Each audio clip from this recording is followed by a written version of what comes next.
Hello বন্ধুরা, চলে এলাম দুপুরের খাবার নিয়ে। আজকের দুপুরের খাবারে প্রথমে তো নিলাম ভাত, একদম গরম গরম ভাত। আর ভাতের সাথে কি আছে, 2 পিস শশা নিয়ে নিলাম।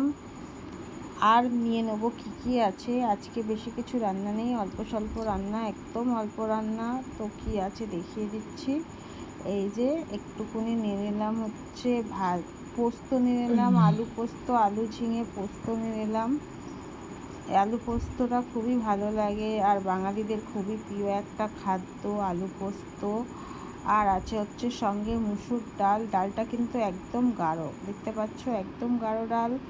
ডাল পোস্ত, ডাল ভাত পোস্ত খেতে কিন্তু খুবই ভালো লাগে আর বাঙালিরা কিন্তু খুব প্রিয়ভাবে খায়। আর আছে হচ্ছে চিকেন কষা, মানে দই চিকেন করেছি, দই চিকেন নিয়ে নিলাম। আর কিছুই নেই, এই হচ্ছে সিম্পল খাবার। আর 2টো লাড্ডু নিয়ে নিলাম, ভাত খাবার পর খাবো, আর বিশেষ কিছু না। আর অবশ্যই নিয়ে নেবো 1 গ্লাস জল, কারণ খাবারের সঙ্গে একটু জলটা রাখা উচিত। আর এই হচ্ছে আমার